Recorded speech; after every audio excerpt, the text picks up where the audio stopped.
This is from the Petty Corner. I'm Petty Diana, and today I have John the Magician Johnson here with me. Welcome to the Petty Corner, John. Hey, how you doing? I'm good. Did I do that right? All the poses perfect. You striking it up and down, amazing. I was practicing that, and I was really trying to nail it, so that messed me up a little bit. But like I said, you are a legend. You came in straight out of high school into the MMA scene, only 2 amateur fights, then you went pro, went to the UFC, RIZIN, BKFC, you were the winner on the Ultimate Fighter. Why did you choose MMA right out of high school instead of like pursuing like a collegiate level wrestling? Because your accolades in high school were pretty incredible. Well, actually, I got scholarships to do football, wrestling, and track for different universities. All of them wanted me. I just chose not to go to a school for sports because of the fact that I didn't want it to be my job.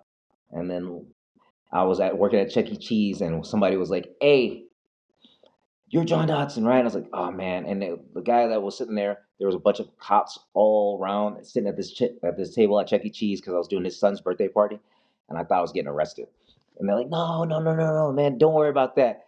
Everything you did, we don't have to worry about that. But where are you going to go for college?" I told them UNM, and they're like, "They don't got a wrestling program.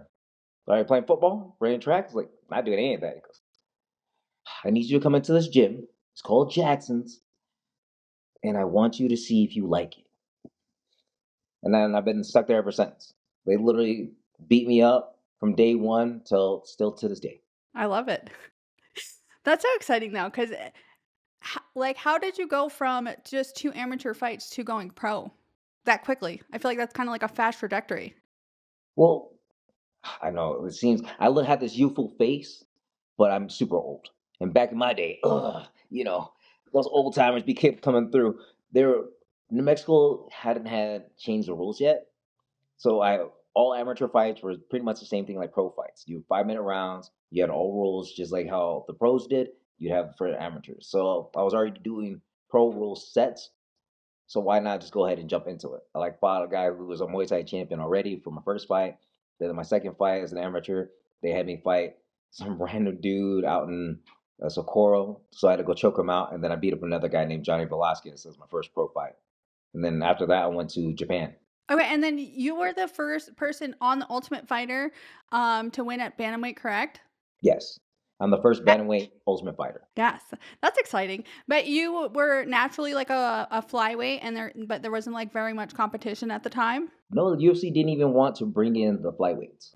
So they brought in 135 and they wanted to make a showcasing for your Uriah Faber and Dominic Cruz and Jose Aldo. And then I told Dana, I was like, I saw him on the Ultimate Fighter, and I was like, hey, if I win this, you are going to bring flyweights into the UFC. He goes, we'll think about it. I was like, no, no, no. When I win this, you are bringing flyweights to the UFC. And he was like, all right. I smashed everybody on the show, and he goes, John, you got your wish. I was like, cool. Wait, what? The US, we're bringing flyweights in. I was like, am I part of the tournament for the title? He goes, heck, you just won the Ultimate Fighter. Just be happy you did that. I was like, no. I had to watch the whole tournament be done without me, and it's so frustrated. I can imagine that didn't go over well because, like, you see Dana. Imagine like someone trying to tell him, like, "I know you're gonna do this." Nah, like Dana is like more of like a betting man. So if you can go ahead and sit there and try to wheel and deal him, he's like, all right, then show me what you got. I was like, you believe it so hard, I'm wholeheartedly for you. But if you don't get it, screw you. And then you fast tracked yourself to a title shot. And was it 1 or 2 when Chelsea was having the baby? Was that the first title shot or So the when I second? fought the second title shot, the The first second one I title shot. sat there, went out, bought him out in Chicago, and we were the first title fight on Fox that grossed like 9 million viewers on Fox for that whole fight card. I was like, oh, cool. Hey, me and him gets to be part of history, gets to do things, and then everybody else started piling up and making bigger numbers than us. But at the time, it was like their first time on Fox. It was live TV. Me and DJ were fighting mano a mano, and then they something magical happened that the guy who was under like this champion at 125 got dropped 3 times by a nobody. And I But was like, what was it like for you on the second go, like, with Mighty Mouse? And you literally flew to Vegas. You were sitting there getting your gloves on, like, ready to train, and then you got the call that she was in labor. So then you had to rush back to New Mexico and then I rush back to fight. So, like, what were those just emotions? left. I I was super like I was super nervous and super like nerve wracking because my wife was like already like about ready to pop. And I was like, all right, cool. We got this. We can do this when we come back. Don't worry about it. We're going to Vegas. We can do this. So as soon as I flew, she's like, oh, my stomach hurts. I was like, well, go get it checked out. She was like, ah, don't worry. I just have little cramps here and there. And I was like, that might not be cramps. So I was like texting her the whole day. And then my manager was like sitting there with me, like driving around with me. He goes, what's going on? I was like, oh, Chelsea's texting me. We're seeing how everything's going. I'm back at home. He goes, uh, tell her to call me. And I was like, all right, cool. So she called him, and he was like, dude, you need to go home. I was like, what do you mean I need to go home? He's like, you're about ready to have a baby. I was like, no, I'm not. She said nothing about that. She's like, go home now. So the UFC flew me back home, and I got to go ahead and bring like to watch my daughter be born. Like I got to like watch Chell push her out, and I got to catch her. So it was like an amazing feeling. I was like, oh. But running through the airport and everything was just like surreal because I thought, I was like, man, she's gonna have a baby before I even get there. Yeah, that's so insane. But I'm glad you actually got to make it in time, and then you still got to go back and fight. But I'm not sure like what your and Mighty Mouse's relationship is like today. But there have been like interviews recently and in the past where he said that like you were his favorite rivalry because of how scary you were. Um, and that you hit the hardest. So like how does that make you feel coming from someone like him? Uh, It's surreal now because my his relationship is actually really good.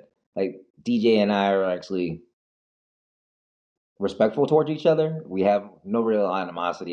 He can't have animosity with the guy I lost to twice.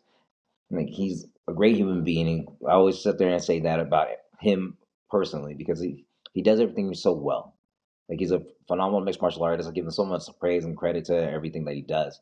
Being a father, a mixed martial artist, a grappler now, and now he's being like a kicking butt of the streaming industry. So he's doing like super well with himself. Other than that, like I wish I would have knocked him out the first time. And I but getting answering the question, yes, it is cool. This fact that getting the praise from him, sitting there saying that I'm one of the hardest hitters he's ever came across, and that I've hit him the hardest, it still allows me to feel like the most dangerous person that ever lived. I love that. And then a lot of times, like, the fans don't realize, like, the smack talking and everything leading up to fight, it's like you guys are trying to build a fight, but at the end of the day, you guys, like, completely respect each other because you guys know how hard it is to get in there and do what you guys do.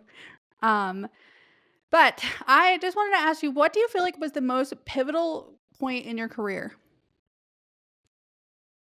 Mm, I don't know. It's kind of tough to say because of the fact that like there's so many things that went on in my career.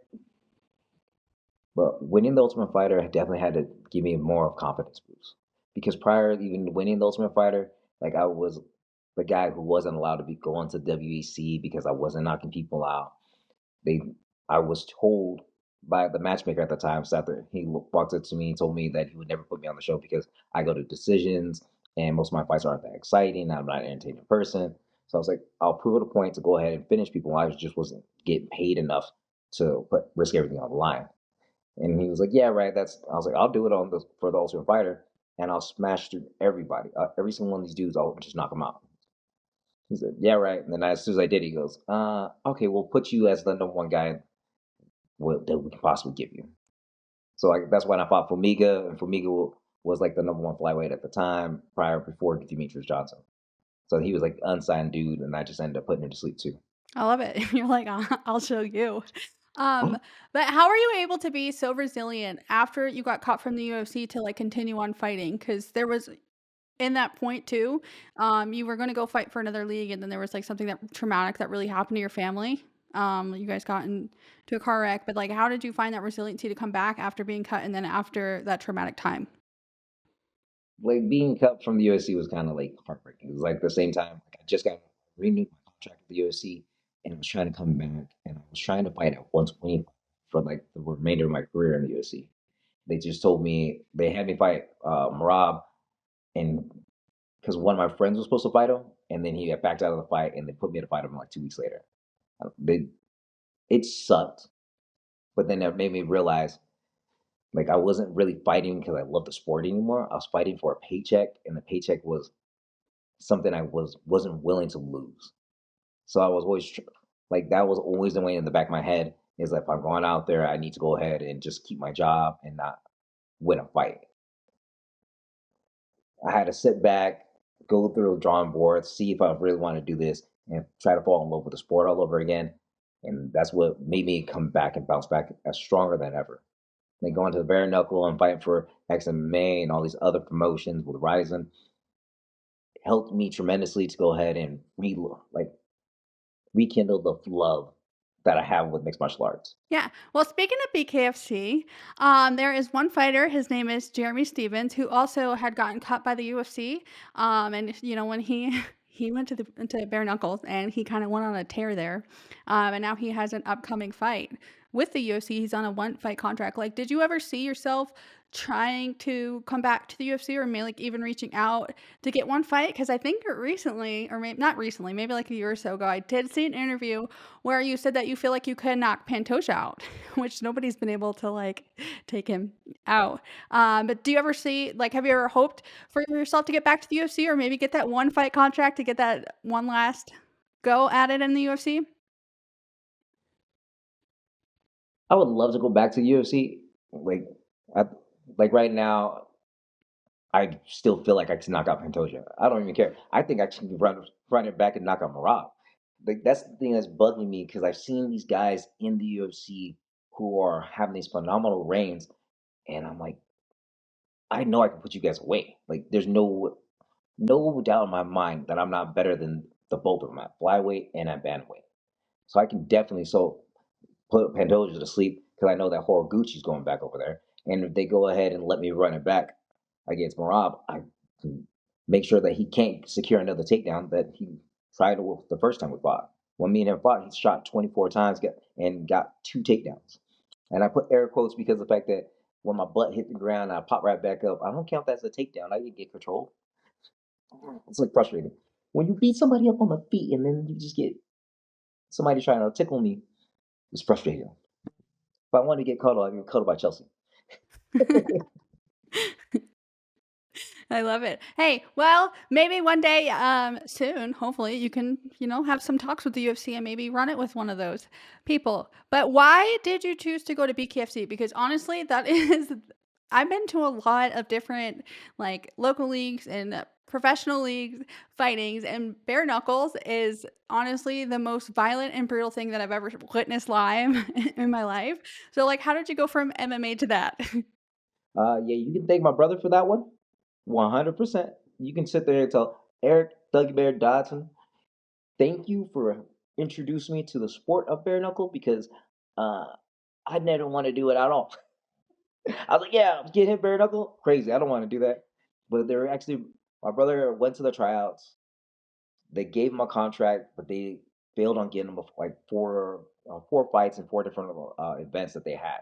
And they were coming out to Albuquerque one day for the first time, and they're like, "Hey, what can we do to possibly get you to fight here?" And I was like, "If you really want me to fight, you guarantee give my brother a fight first, and then come talk to me." And they're like, "That's all that we need to do." I was like, "Yeah, we'll put both you guys on the exact same card together." I was like, "Wait." I said, "Get him a fight first, and then I'll do it." He goes, "No, we'll put you guys on the card. You guys will share the same night together." I was like, "Eric, you better love me for the rest of your life." And then after that, both of us, I went to corner him for his fight. He got a first round knockout, and then he went to come back in the back to corner me for my fight, and I got a first round knockout. And now the rest of the story is became a world champion. Yeah. So he owes you a favor for the rest of his life. But yeah, that's crazy. So you did become the inaugural flyweight champion in BKFC, but we haven't seen you. It's been 10 months since you've actually fought bare knuckles. Um, when would you like to come back and try to defend your title? Anytime, anywhere. Like it's frustrating because all these people will quickly sit there and like have like keyboard warriors. They can call me out on the internet, but anytime my name gets put in front of them, everybody has said no. So I don't care like who keeps on saying, "Oh yeah, I'll fight you, I'll fight you." I was like, mm, I've been waiting. Every fight card that they possibly could throw me on, I've gotten turned down because of the fact that my opponents have said no. So if they You're the can find me boogeyman to sometime, them, huh? I didn't. I'm not a boogeyman because I'm like cute and cuddly. Like I'm more like I'm definitely the magician, just making everybody disappear, and I'm trying to make their careers disappear in the later runs. Like I'll make them retire before I ever do. And then, so your next opponent that you are fighting on May 4th, you actually fought him in bare knuckles, in RIZIN. And but now you guys have an MMA fight. You won over him last time, but how do you feel like this is going to be different this time around? I know there's like more martial art skills that goes into this, but how are you preparing for this actually? Well, I'm actually preparing for this one to be way different. Granted, me and him have fought in bare knuckle, and this is going to be a whole different animal. Now, the fact that we can go ahead and use all of our tools is going to be much more of a violent fight. This guy likes to go out there and bang, but I know in his mind he needs to take me down to go ahead and secure a victory. I need to go in there looking for a finish. Like how their rule sets for MMA is you have to win the whole fight. So it doesn't matter if you're trying to finish in the first round or the last round. I have to secure the victory at any point along all aspects of the game. And the only way I like to win it is by knockout. Do you feel like you're at a disadvantage because you have to fly across the world and like you're on his time zone and stuff, and maybe like the jet lag and all that kind of stuff? Or are you going there early enough to like give yourself your body to like set for that? No, I'm not in any real huge disadvantage because I don't sleep that much as it is, and the fact that I like to go ahead and take little power naps throughout the day. So it's going to help me out to go out there and be in my own country. Yeah, that's right. I said it's my own country.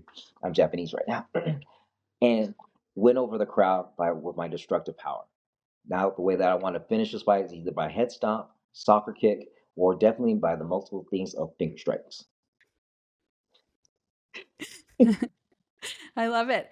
And then, okay, so when you fought him in bare knuckles, it was a square ring, and normally BKFC is a round ring. Do you feel like there's like a difference in fighting bare knuckles and the difference of the ring, or it was just like any other fight? It's just like any other fight.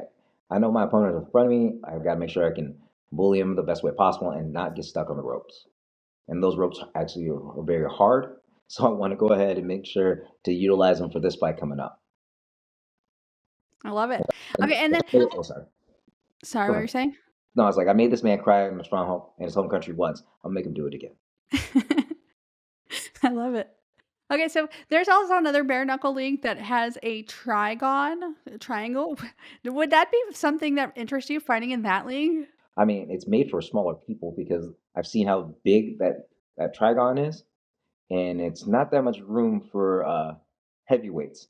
But for midgets like me, I could fly through that whole thing and look like it's a massive event center. Like it'd be cool, it'd be interesting. No, yeah, that the bare knuckles is the brutalist, and then I was so intrigued by the Trigon because I've never seen a ring be a triangle, so it's pretty crazy. But is there anyone flying out with you to help corner you for this fight you have coming up? Yeah, I have my other turtles with me, so I'm gonna have Nick Gonzalez go out there and be my head coach, and then Chelsea's always in my corner as well. So she's literally pumped about being out there. She's gonna be Michelangelo the whole time while we get there to beat up everybody. It's like she's one of my best hype women ever. She sat there, be cheering me on throughout the whole time, and she knows what to say and get what to do to motivate me to go out there and try to finish this fight as early as possible. I love it. Okay, so your nickname is the Magician, like, but why didn't you name yourself like Ninja Turtle or or something like along those lines? Well, first off, nicknames are not, you don't pick your nickname, it's given to you. Somebody has to give you the nickname. So that's how I got mine. A crazy drunk dude at one of my amateur fights sat there and said, "Oh my God, you so sick, you flying around doing all this crazy and wild things. You like a magician." I was like, actually, that kind of sticks. I'm going to go Google this, see if anybody has this nickname. If no one has it, I'm definitely going by the magician. I love it. Okay, and then You know, Chelsea's cornering you, and you corner your brother in BKFC, and I know you don't corner Chelsea when she does power slap, but you're there next to the stage just watching her. How does it feel to be on the other side of it? Because I could imagine like your brother and your wife and your team is just always there for you, and you've had so many fights, but now you're kind of starting to be on the other side of other people. So, like, what is the difference there for you? Oh, it's nerve-wracking. Super nerve-wracking. Man, it sucks to be on the other side because of the fact that I can't control them. Like being inside, like in any of the fights, doesn't matter if it's grappling, MMA, boxing, or even bare knuckle. Like I know what my abilities are, my capabilities, and what I've been training myself to do. But when I'm always like cornering other people, it's just hard because my nerves kick in. I feel their hurt, their anguish. I know what they're capable of, and especially when they win, I'm like if they're so enthusiastic because they put all the hard work. But when they lose, I feel like it's always my fault because I didn't train them hard enough. I didn't push them the right way, and I wasn't motivating them while they were in their matches that they needed to be. So it's like that's what it's like. Yeah. It's bittersweet. Like when they win, it's all for them. They did all the work. When they lose, it's my fault. Like I messed up. Yeah, you were, like, speechless for your brother last time, and then the cameraman came up to me at Powers Lab and was like, "Where's her husband?" I was like, "Oh, he's right there," but I didn't realize you were trying to hide. I was. I was trying to hide him. Like my brother's fight was so wild and so crazy. Like he set the record for the person who's been knocked down the most to come out and knock out their opponent. And I was like, bro, that is the wildest thing. I watched my brother like hit the canvas. Like I thought he got knocked out. Wake back up, rise up from the grave, and sit there and say, "Let's go. I'm good. You ready?" What? So, like, and I was like trying to hide in the back before they even tried asking me questions about his fight. Like, how did you sit there and say anything? I was like, yeah. They're like, what? You didn't say anything. It's like, how do you want me to say anything? Like, I'm less speechless because I'm glad my brother is okay, and I'm glad he won his fight. I'm like, well, you just need to tell us. I have nothing else to say to them. It was a banger of a fight. It Yeah, was just hard. that fight was crazy. I was watching, I was like, I was like, "Oh, no."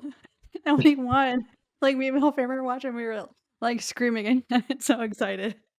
So, that was dope. Wow. But you've accomplished so much in your career. You were the first Ultimate Fighter winner at bantamweight. Your accolades go like tremendously. You were two-time title challenger in UFC, the inaugural BKFC, and I'm sure there's like so many more that I'm missing. But like, what do you feel that you still need to accomplish that makes you continue to keep fighting? I don't need to accomplish anything. I don't have to keep fighting because my body can keep on telling me to. Like, enjoy the sport. I don't feel like I need to go ahead and retire. I don't take that much damage as everyone else. And like even with fighting in bare knuckle, I don't take significant hits. I'm not super banged up and beat up after my fights, and I'm not slowing down in my speech. Like that's like the other thing. I can still talk very coherent, and even though I'm very hyperactive and I mash a lot of words together, you understand me. Like I just feel like I can continue with the sport until my body gives out on it. Has retirement like ever crossed your mind? Have you ever thought about that, or you're just like, no, just when I'll be done when my body tells me I'm done. No, retirement has never crossed my mind, but like the whole mindset of like I'm just gonna keep on going until my body keeps on telling me I'm done. Like that's the only thing I've been really doing because I got all these young fighters right now that I'm teaching because I have a whole like stable of people. Nobody's villains. Like these young guys keep on reminding me how old I am getting when I talk to them. But when we're training, it's like night and day. We are competing at the same level. Like some of these guys are going to be like next future Hall of Famers and also UFC champions one of these days. I love it. And then outside of fighting, you do train and teach classes, but you are also a stunt double, and you've done American Ninja Warrior. Are you still doing those currently? As a stuntman, yes, I always do stunts out here in Albuquerque. They pick me up from a bunch of roles. They like to use me to be an acrobatic kid. Anytime they need a kid to be doubled, or they just need a good guy that can get blown up, get shot, or in fight scenes, I'm always doing them. Like I love doing that stuff. It helps out when I'm not so busy and trying to. Actually, I'm trying to like distract myself from fighting most of the time by doing other like stunt work. But American How Ninja when did Warrior, you start that, and how did you get into that? oddly enough, they actually found me for a fighting role for a TV show called Easy Money. That was like on the CW in 2006. They're like, "Hey, we need you. Can you go ahead and like act a fight scene?" I was like, "Act a fight scene?" They're like, "Yes." I said, "Can That's me and so my buddies?" badass. I was like, "Can we just spar for real? Like, can you guys remember what you're doing because we don't want it to be different?" I was like, "All right." So we made a like a fake fight, and then we did it, and then instead of pulling punches, we just continued to punch each other for 8 hours straight, and we didn't know it was going to be that long of a take to shoot like a fight scene, and they had us do it while they were like doing all these other little like side rolls and everything else. Like, yeah, you guys don't have to go all out. Like, yeah, 8 hours of sparring is easy. We're not even like really hitting each other. The stunt coordinator that was on set though that found me, he was like, you guys need to be like throwing punches like this far away from each other, and you guys are just like making full contact. I don't know about if this is the right thing for you. What's my bad? That's so badass. And then you did try, I don't know if you tried out or were on the show American Ninja Warrior, but do you still kinda like ninja train? Uh, actually, I was on American Ninja Warrior for the one in Denver. Uh, like I think it was like 2015, 2016. I was on there. I got DQ'd and I fell in the water, and then I was waiting for a call back, and I never got a call back to go back on American Ninja Warrior, and I would always love to go ahead and try it again. Do I train Ninja Warrior still? Sometimes when I go to like we have an American Ninja Warrior gym here, and also we have a ninja park. So I always like taking the kids out there to go have some fun and to sit there and prove them that I'm still a ninja, not just in not just on the mats, but in real life. You gotta teach them young, so Well, yeah, I got to tell them like their dad's a superhero in real life, not just in like on TV. Is there a fight that you never had that if you could book, like, you would do it? Yeah, the one between me and Francis Nagano. Like I wanted to sit there and get that fight. Me and him, he's been sitting there saying that I can't beat up his big toe. I told him I would definitely take that toe out. Okay, that Demetrious Johnson did say that you hit him the hardest. I think it was you and Rod Tank. But who would you say that you got hit the hardest by? The hardest hitter I've ever been hit by was John Lineker. Like he had left a welt on the side of my head that was there for like years.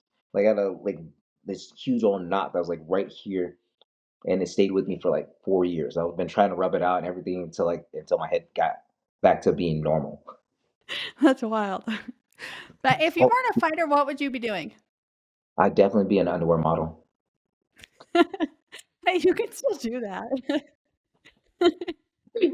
No, if I wasn't fighting, I'd probably be just designing video games because I went to university in Mexico for computer engineering, and I was I was on my way to go ahead and actually be a software designer. That's all I was pretty much gonna be doing.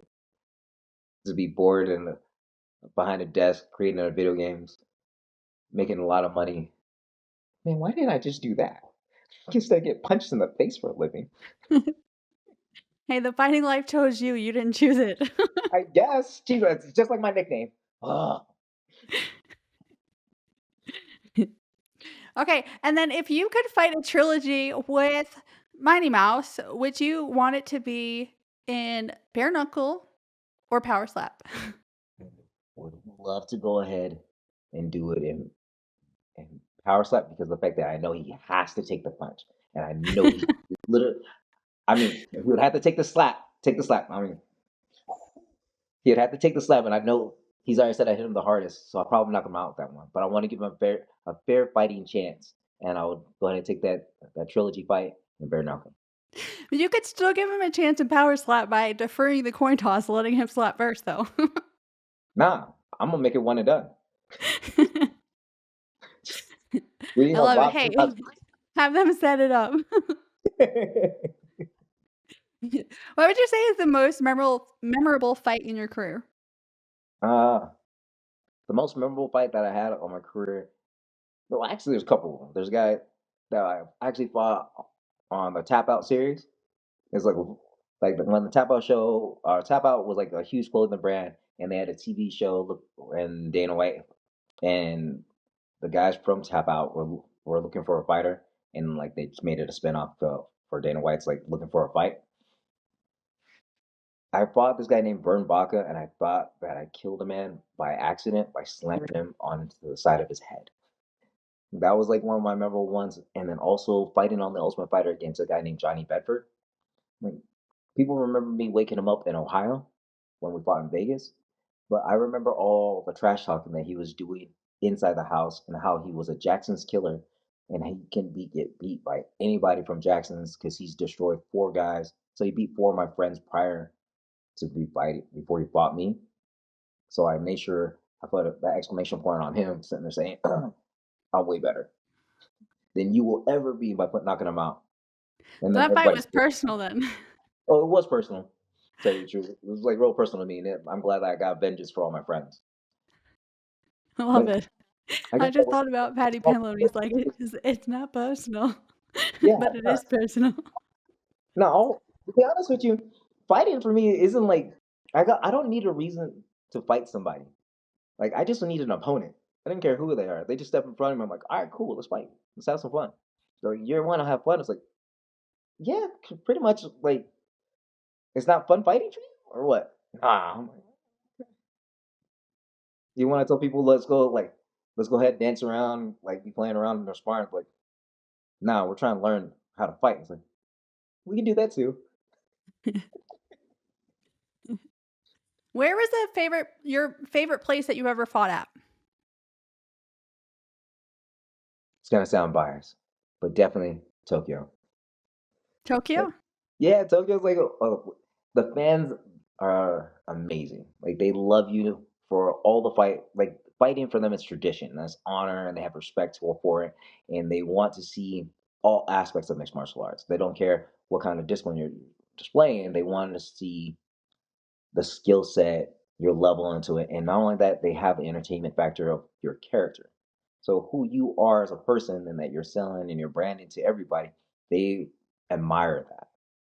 So they love the person that you who you choose to be. Doesn't matter if you're a bad guy, good guy, the funky, quirky little dude, super energetic.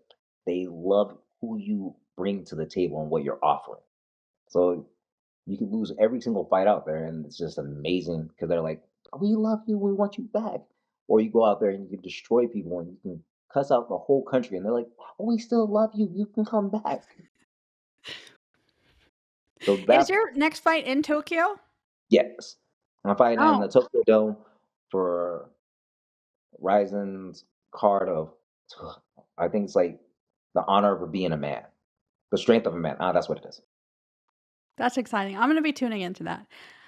But if your kid said, "Hey, Dad, I want to be an MMA fighter," like, what would you think? Because, like, there's some people that are like, "Oh, well, I don't want my kids to do what I did do and like go through what I go through." Would you No, be like, "Okay," and train them, or would you be like, "No, don't do it"? no, they're training right now. They literally train with me, and they're a part of my heroes classes, my little kids classes, and they want to do a grappling. They're actually going to be doing a grappling match right after my fight. So I fight on the 4th. They're going to be grappling on May 11th. Oh, So I my love son, it. daughter, and my middle daughter is going to go ahead and go out there and choke some people out. Yes. They're like, we're looking for because like the tournament is only sub only, so you have to go out there and fight for a submission. Like if you don't get a submission, then both of you guys get a draw. Yeah. And then what does your MMA Mount Rushmore look like? Uh, John Dodson, John Dodson, John Dodson, John Dodson. I'm offended that you didn't put Chelsea on there. I'm kidding. You My better mom, watch out. She's gonna slap you when she sees this. I know she's gonna be like, "Geez, I can't believe you didn't even say me. I'm supposed to be part of this MMA history. Slapping is part of MMA." It's a My combat opinion, sport. Mount Rushmore would definitely have to be like, in my opinion, I have Demetrious Johnson, George St. Pierre, BJ Penn, and Randy Couture. And these are the guys who would be sent. Like Randy was one of those dudes who did it for the old guys, sat there and being able to win two belts in two different weight classes for his age. Because he's a guy who every old guy keeps on telling me to this day that they can't go ahead and be a UFC champion. And Randy Couture started his MMA career at 36, and then he wins the titles like in his older primes of life. So he's like one of the greats of ever. Demetrious Johnson, of course, I think he's like the most well-rounded fighter of all. BJ Penn was like a legend and a prodigy coming through, like bringing out the top guns for us young people, for us little guys. I shouldn't even say young people. It's just the midgets. And then George St. Pierre, because of the fact that he's one of those dudes who I got to know really well, and he taught us all this phenomenal thing. You don't have to be great at everything in mixed martial arts. You just have to have a few key points to go ahead and be very successful. Like George St. Pierre had a great jab, he had a great takedown, and he had a great submission with his arm. That's a great list. Um, what is something that people don't know about you? I don't know. Well, people don't. I play a lot of video games. I'm very boring. I'm super annoying. No, actually, everyone knows that about me. You're a comedian. How about that? No, I'm not even a comedian. I'm just literally just be honest with you. Like it's always so hyper and energetic. People always think that it's a character that I'm playing, and it's not that. I just really enjoy life. Like I'm willing to give you the shirt off my back if I can give it to you. If you, I want to help people out. I would like literally try to inspire people to go ahead and do great things all the time. It's not even be like because I want to talk to people. I just like seeing other people succeed. And it always makes me feel so good. Like everybody at the gym, I'm just trying to make sure that they can go ahead and do the next best thing when it's something they can't come to class. I sit there, try to pick them up, help them out. Like I'm literally just a people person who wants to serve other people to make their dreams come true. Like I can't wait for my kids to go out there and go do great things too. Aw, I love that. And then what is your message to the world? Like a piece of advice or like something that you live by that you want to share? So piece of advice I always have. Actually, it's just a quote that I've always used since I was like a kid. I want to have my name written in the stars, not washed away in the sands. I want to make something so big and so impactful, not just onto the world, but into people's lives. Like I want them to understand that it's not how much money you make or the like things you can do and build. It's the people's lives that you can change by inspiring them to go ahead and create like their own destinies and making sure they can believe in themselves or one day but just believe in them. I love it. Well, John, I just want to say thank you so much for being here. I really appreciate your time and I look forward to your fight May 4th. I'll be tuning into that. Oh, me too. I can't wait. I want to go hit this dude so hard. Yes. Well, you have a safe trip. And for those of you guys watching, make sure to like, follow, subscribe, all that good stuff. Stay petty, bitches.